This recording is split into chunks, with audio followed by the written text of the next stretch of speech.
আসসালামু আলাইকুম।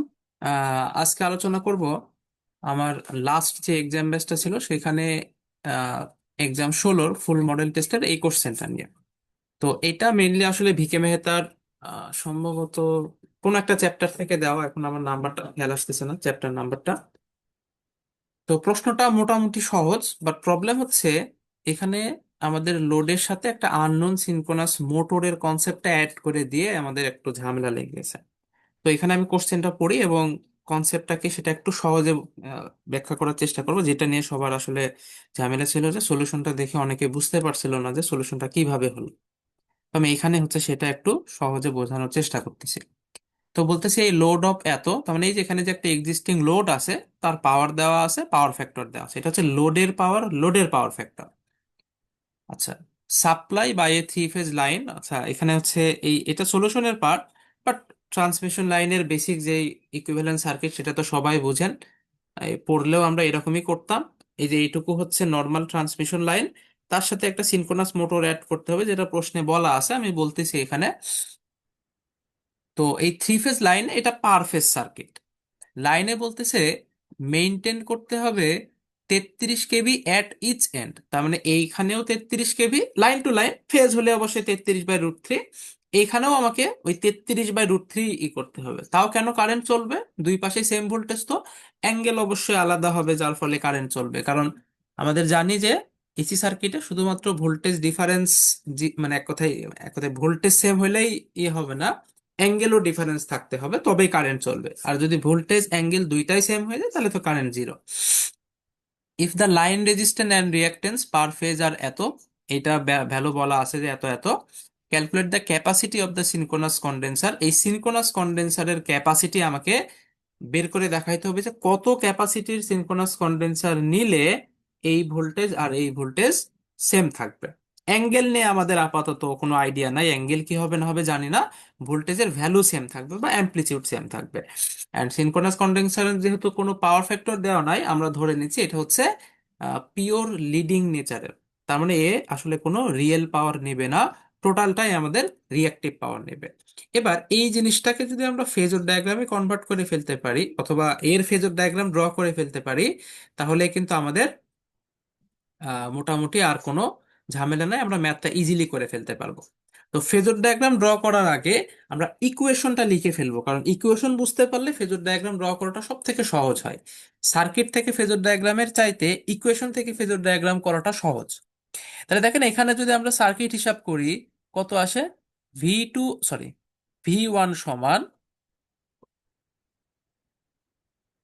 ভি সমান এই যে এই ভোল্টেজটা সমান কত, এই ভোল্টেজের সাথে এই ড্রপটা যোগ করে দিলেই তো হয়ে গেল V plus I into I. কোন জিনিসটা আবার? আই হচ্ছে এই যে এর ভিতরে যে কারেন্টটা যাচ্ছে সেটাকে আমরা ধরে নিচ্ছি আই। ওকে, এখান থেকেও বোঝা ঝামেলা, আমরা আরেকটু ভাঙবো। ভাঙলে কি হয় দেখেন, ভি টুর মতো থাকলো।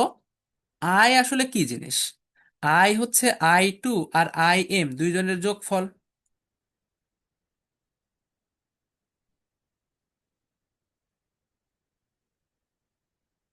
কিন্তু এভাবে তো I2 IM আমরা হিসাব করতে পারবো না, কারণ I2 দেখেন একটা কমপ্লেক্স ফর্ম, IM একটা কমপ্লেক্স ফর্ম, তাহলে এদের ভিতরে একটা কমপ্লেক্স ফর্ম আছে, সেটাকে ভেঙে ফেলতে হবে।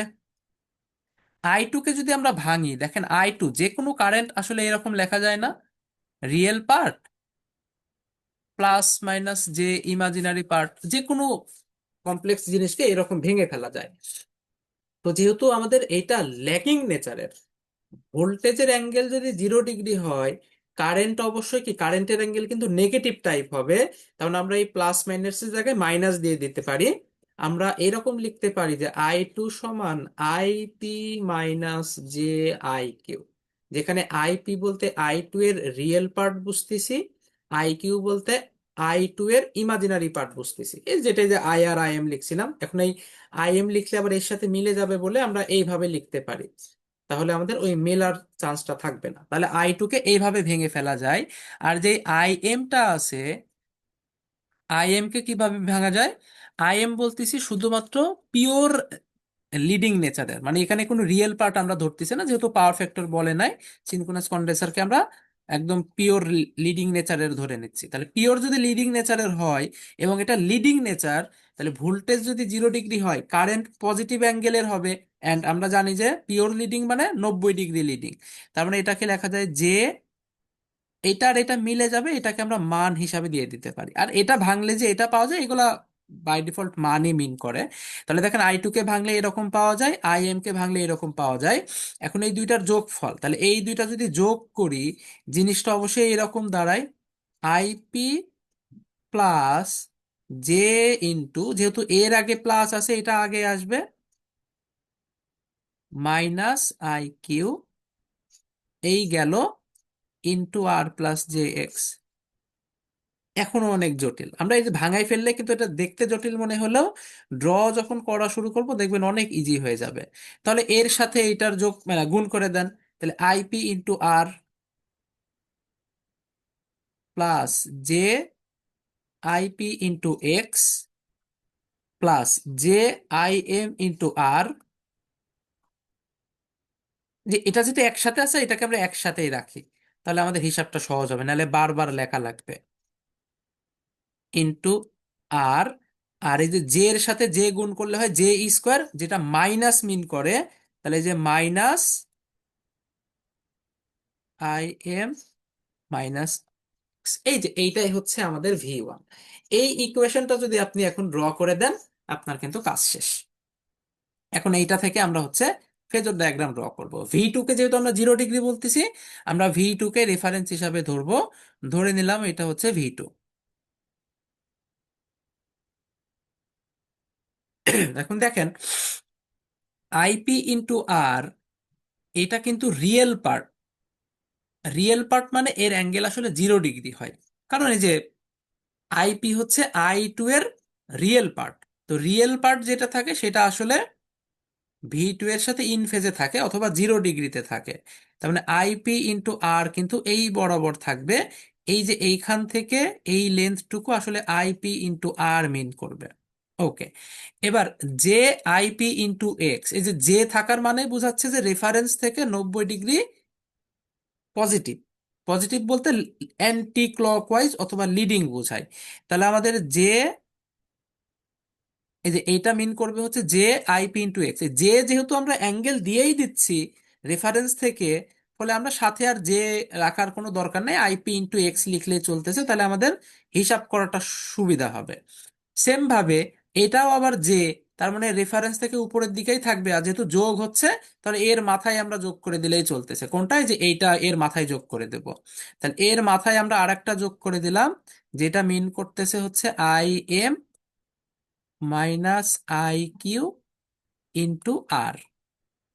এবার দেখেন মাইনাস সামথিং, তো এটা যদি রেফারেন্স পয়েন্ট হয়, এটা 0 ডিগ্রি মিন করে অথবা পজিটিভ মিন করে, আর এর উল্টা পাশটা 180 ডিগ্রি অথবা নেগেটিভ মিন করে। এই যে নেগেটিভ থাকার মানেই হচ্ছে যেটা আমাদের পজিটিভ দিক, এই যে এটা হচ্ছে আমাদের 0 ডিগ্রি অথবা পজিটিভ দিক এইটা, তাহলে 180 ডিগ্রি বা নেগেটিভ দিক কোনটা হবে, উল্টা দিক হবে। তার মানে এর মাথা থেকে এই দিকে হতো যদি এটা প্লাস থাকতো, আর এর মাথা থেকে যেহেতু মাইনাস আছে, তাহলে আমরা এই দিকে নিয়ে নেব। তাহলে এইটা হচ্ছে আমাদের সেই I M minus I Q into X. আচ্ছা, এটা একটু করে নিই। এইটা যদি বুঝতে পারেন, বাকিটুকু খুব ইজি। আমরা একটা কাজ করি, চিত্রটাকে একটু নিচে নামাই নি, তাহলে আমাদের করা সুবিধা হবে।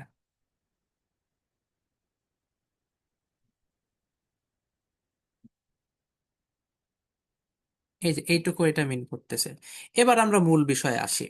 ভি 1 কিভাবে পাবো, ভি 2-র সাথে এটা যোগ, এই যে ভি 2-র সাথে এটা যোগ, আমরা ওই যে ত্রিভুজ সূত্র বা যেটাকে আসলে বহুভুজ সূত্র বলে, সেটা কি বলে, প্রথমটার সাথে দ্বিতীয়টা, মানে প্রথমটা শেষ দ্বিতীয়টা শুরু, দ্বিতীয়টা শেষ তৃতীয়টা শুরু, তৃতীয়টা শেষ চতুর্থটা শুরু, চতুর্থর শেষ পঞ্চমের শুরু।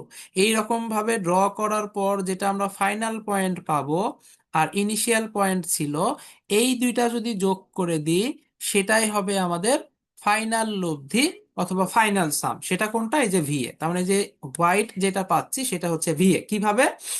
V2 + IP × R +JIP × X। কেন জে? কারণ জে বলতেই +90 ডিগ্রি বোঝায়। তো এখানে যেহেতু আমরা 90 ডিগ্রি আঁকাই দিচ্ছি, এক্সট্রা আর জে না লিখলেও চলে, কোনো সমস্যা নাই। একইভাবে এটাও সেই +J × এত × R। আর এটা যে -180 ডিগ্রির জন্য তীর চিহ্নটা উল্টা দিকে আসছে। এটা যদি প্লাস হতো, তীর চিহ্নটা এইদিকে দিতাম এন্ড এইটার সাথে এই ফাইনালটা যোগ করতাম। এবার আমরা এইখানে একটা যদি সুন্দর ত্রিভুজ আঁকাই ফেলি, দেখেন এই যে ত্রিভুজটা আমরা দেখতেছি এইখানে, এই ত্রিভুজে একটা পিথাগোরাস সূত্র অ্যাপ্লাই করে দিলেই আমাদের কাজ শেষ। পিথাগোরাস সূত্র কিভাবে অ্যাপ্লাই করব? এই ত্রিভুজের লম্ব দেখেন এটা, এটা যা কথা এটা তাই কথা, তার মানে লম্ব আমরা জানি। এখন ভূমি কোনটা? ভূমি হচ্ছে এই যে এইখান থেকে এই পর্যন্ত টোটাল যেটা আমরা পেলাম, এই টোটালটা থেকে, ভালো করে বুঝেন, এই টোটালটা থেকে যদি আমরা এই অংশটুকু বাদ দিয়ে দিই, তার মানে এই যে টোটাল, এটা হচ্ছে টোটাল, এই টোটালটা থেকে এই অংশটুকু যদি বাদ দিয়ে দিই, তাহলে তো আমরা ভূমিটা পেয়ে যাই। এই যে এইটুকু, এই টাইপের জিনিস আমার মনে হয় সবাই বোঝার কথা। টোটালটা থেকে এই সাদা অংশটুকু বাদ দিলে আমরা এই ছোট ত্রিভুজের ভূমি পাবো। এটা কোন অংশ? এটা হচ্ছে এই অংশ। তাহলে আমাদের পিথাগোরাসের সূত্র কি দাঁড়াচ্ছে? অতিভুজ স্কয়ার সমান ভূমি স্কয়ার। তো ভূমিকে, ভূমি হচ্ছে V2 + IP R। টোটালটা, টোটালটা থেকে এই অংশটা বিয়োগ করে দিতে হবে, তাহলে বিয়োগ IM - IQ। আচ্ছা, এর সাথে মেবি কিছু একটা আছে, *X আছে,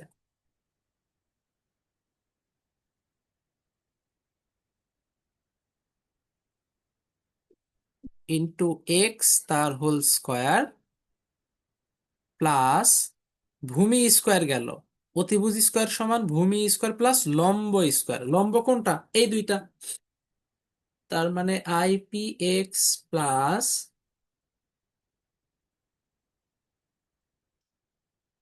IM - IQ R তা হোল স্কয়ার। আচ্ছা, এইটা কিন্তু এক্স না, এটা আসলে গুণ মিন করতেছে। দুইটাতে আবার গুলাই ফেলেন না, এটা হচ্ছে জাস্ট গুণ। আর যেটা এক্স দিছি সেটা তো এক্স, তাহলে আমরা যেহেতু ঝামেলা যাতে না লাগে, আমরা গুণ আর না লিখি, এক্স গুলাকে ওই রকমই লিখি আর বাস। এই হচ্ছে মোটামুটি আমাদের, দেখেন এইখানকার সূত্র আকারে যদি দেখাইতে চাই, তাহলে এইটা হবে হচ্ছে আমাদের সূত্র। বাস, এখন এটা বসাই দিলে আমাদের আইএম এর ভ্যালু পেয়ে গেলেই কাজ শেষ। যেহেতু V1ও জানি, V2ও জানি, দুইটাই সেম, 33 কেভি। পার ফেজ করলে 33/√3, 1000 গুণ করে দিলে এটা ভোল্টেজ হয়ে গেল। বাকি সব ভ্যালু জানি, এখন এই আইপি আর আইকিউ এই জিনিসটা লাগবে। এই জিনিসটা কিভাবে পাবো? বলছিলামই তো যে I2 কে যদি আমরা ভেঙে ফেলি, ওর রিয়েল পার্টটা আইপি, ইমাজিনারি পার্টটা আইকিউ, তাহলে I2টা বের করে ফেলি। I2 যেহেতু লোডের কারেন্ট, তাহলে লোডের সব ভ্যালু দিয়ে বের করব। লোডের পাওয়ার দেখেন 10,000 কিলোওয়াট, 0.8 পাওয়ার ফ্যাক্টর। আর এই যে ভোল্টেজ তো এই যে এটার ভোল্টেজ তো 33 কেভি, আমরা আগেই জানি। এটা আমাদের চোখের সামনে থাক। তাহলে এটা হচ্ছে আমাদের 10,000, যেহেতু কিলোওয়াট, নিচে আমরা কিলোওয়াট দিলেই এক্সট্রা আর কিছু করার দরকার নাই। এটাও কেভি, এটাও কিলোওয়াট, কিলো কিলো কাটাকাটি হয়ে গেল, আমাদের এরকম থাকলে চলতেছে। আর যেহেতু ভোল্টেজকে আমরা 0 ডিগ্রি ধরতেছি, কারেন্টকে এখন আমরা -cos−1 পাওয়ার ফ্যাক্টর লিখতে পারি। এখন আমরা এটা করি, 10,000 ÷ √3 × 33 × 0.8। আর এর সাথে আমরা অ্যাঙ্গেল বসাই দেব cos−1 0.8 সমান। এইভাবে লিখলে চলবে না, কারণ আমাদেরকে ওই যে রিয়েল আর ইমাজিনারিতে ভাঙাই ফেলতে হবে। এই 4 নাম্বার পয়েন্টে লিখতে হবে। তাহলে দেখেন, এই যে প্রথম যে রিয়েল পার্টটা পেলাম 174.95, এইটাই হচ্ছে আমাদের সেই আইপি রিয়েল পার্ট। আর -131.22 এটা হচ্ছে সেই ইমাজিনারি পার্ট। তাহলে আমরা লিখে ফেলি, কত আসে? 174.95 - আচ্ছা এটা তো 131.22 অ্যাম্পিয়ার। 131.22 অ্যাম্পিয়ার। খেয়াল করে দেখেন, এই যে প্রথমেই লিখছিলাম I2 কে ভাঙা একটা রিয়েল, আর এই যে মাইনাস বলছিলাম যে যেহেতু ল্যাগিং, ভোল্টেজ 0 ডিগ্রি হলে কারেন্ট মাইনাস হয়, দেখেন তাই আসছে। কারেন্টে এই যে দেখেন মাইনাসই আসছে, তাহলে এটা হচ্ছে সে আইপি। এই যে এটার সাথে তুলনা করলেই বোঝা যাবে আইপি, আর ওইটা হচ্ছে IQ।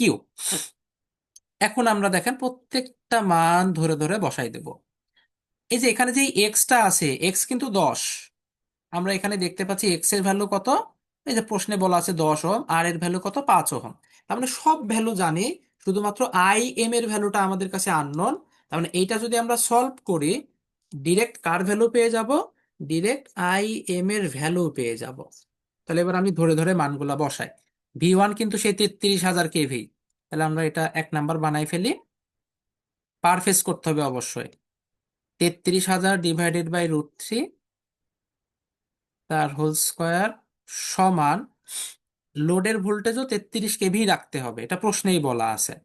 তাহলে 33,000 divided by √3 plus IP × R, plus IP মানে 174.95 ইন্টু আর মানে ওই যে 5 ওহম, আর মাইনাস IM টা বের করতে চাচ্ছি, এই জন্য ওইটাকে আমরা এক্স ধরে নিলাম, মাইনাস IQ কত, এই যে 131.22, 131.22 গেল, ইন্টু এক্স, এক্স কত, এক্স হচ্ছে 10, তার হোল স্কোয়ার, প্লাস এবারে এটা IP × X, আইপি হচ্ছে 174.95 ইন্টু এক্স মানে হচ্ছে 10, প্লাস সেম IM মানে হচ্ছে X, minus IQ × R। IQ into টোটালটার ইন্টু আর হচ্ছে আর, আইকিউ কত, আইকিউ হচ্ছে ওই যে 131.22, যেটা আমরা ক্যালকুলেশন করে পেলাম, ইন্টু আর মানে হচ্ছে 5, তার হোল স্কোয়ার। ঠিক আছে, হ্যাঁ ঠিক আছে, দিয়ে সলভ করে দিলাম। তো এটা তো বড় কোনো একটা ভ্যালু আসবে, আমরা ইনিশিয়াল 100 দিলাম, আপনি চাইলে 0 দিলেও কোনো সমস্যা নাই, অ্যান্সার চলে আসবে। কত আসতেছে দেখেন, 232.072 অ্যাম্পিয়ার। তাহলে IM আসছে 232.072 অ্যাম্পিয়ার। প্রশ্নটা কি? প্রশ্নটা হচ্ছে এই যে সিনক্রোনাস কন্ডেন্সার আছে, এর ইনস্টলড ক্যাপাসিটিটা আমাদের বের করতে হবে। তো স্বাভাবিক কথা, সিনক্রোনাস কন্ডেন্সারের ক্যাপাসিটি কত হবে, আর এটা যেহেতু পিওর রিঅ্যাক্টিভ নেচারের বলে দিছি, সো এটাকে আমরা MVA বলি, এমভার বলি, একই কথা। এটা হচ্ছে √3 into line voltage into line current. যেহেতু আমরা একবারে KVA ফরম্যাটে দেখাতে চাচ্ছি, এটাকে ভার লেখা যাবে, আর যেহেতু কিলো নিচ্ছে, কিলো ভার লেখা যাবে, কোনো সমস্যা নাই। কেন? তার কারণ হচ্ছে এটাকে আমরা যেহেতু পাওয়ার ফ্যাক্টর বলা নাই, আমরা পিওর ধরে নিয়েছিলাম যে পিওর রিঅ্যাক্টিভ নেচারের। তাহলে 13,264.69 কে ভার,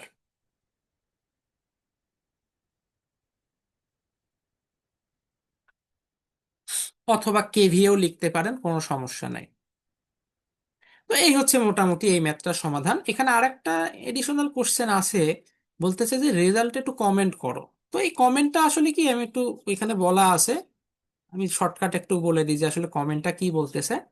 দেখেন এই লোডের, আমি যদি রেটিংটা বের করি, এটা তো কিলোওয়াট, এটা তো আমাদের মূল ইয়ে না।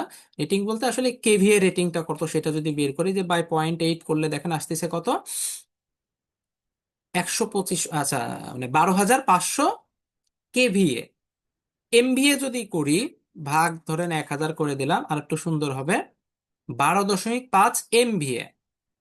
আর সিনক্রোনাস কন্ডেন্সার দেখেন, সিনক্রোনাস কন্ডেন্সারের কত, 13 দশমিক সামথিং MVA আসতেছে, বা এমভার যাই বলি একই কথা এর জন্য। তাহলে সেম লোডকে আমি যদি সেম ভোল্টেজ মেনটেন করতে চাই, আমার লোডের থেকে বেশি KVA রেটিং এর আসলে সিনক্রোনাস কন্ডেন্সার লাগবে। এটা কিন্তু অনেক ব্যয়বহুল একটা বিষয়। এই কারণেই বলতেছে যে আমাদের দরকারই নাই যে রিসিভিং এন্ড আর সেন্ডিং এন্ড এর ভোল্টেজ সেম থাকুক, কোনো দরকার নাই। এত দামি একটা সিনক্রোনাস কন্ডেন্সার ইউজ না করে যদি এটা আমি কিছুই না ইউজ করতাম, তাহলে কি হতো, এখানে ঝামেলাটা কি হতো, সেন্ডিং এন্ডে যা ভোল্টেজ হতো, কিছু ভোল্টেজ এখানে ড্রপ হতো, এই তো, এছাড়া তো আর কিছু না। এখানে 33 কেভি পাচ্ছে, এখানে হয়তো 31-32 কেভি কিছু একটা পেতো, যেটা আমরা সচরাচর দেখে থাকি। এবং ট্রান্সমিশন লাইনে কিন্তু ভোল্টেজ রেগুলেশন অত বেশিও হয় না নর্মালি, হয়তো আমার এক্স্যাক্টলি এখন আইডিয়া নাই, বাট কয়েক পার্সেন্টের ভিতরেই থাকে। তো বলতেছে যে আমরা সিনক্রোনাস কন্ডেন্সার ইউজ যদি না করি, সেই ক্ষেত্রে আমরা কি কিছুটা ড্রপ হচ্ছে, কি বলা যায়, অ্যাকসেপ্টেবল রাখতে পারি, অথবা কিছুটা ড্রপ দিলাম, এখানে ভোল্টেজ কিছুটা কমলো ইনপুট থেকে, সমস্যা নাই। এই যে এই দামি বা এই খরচটা কিন্তু আমাদের বেঁচে যাবে। এটাই মেইনলি ওখানে কমেন্টে আসলে বোঝানো ট্রাই করতেছে, যে আমরা সেই ক্ষেত্রে প্র্যাকটিক্যালি কি করা হয়, প্র্যাকটিক্যালি লাইনে কিছুটা ড্রপ আমাদের রাখা হয়, যে ড্রপ হোক কিছুটা, কোনো সমস্যা নাই। কারণ এই যে এই খরচটা আমাদের কিন্তু এখানে ইয়ে থাকে। তো এই হচ্ছে মোটামুটি এই ম্যাথটার ফুল সমাধান।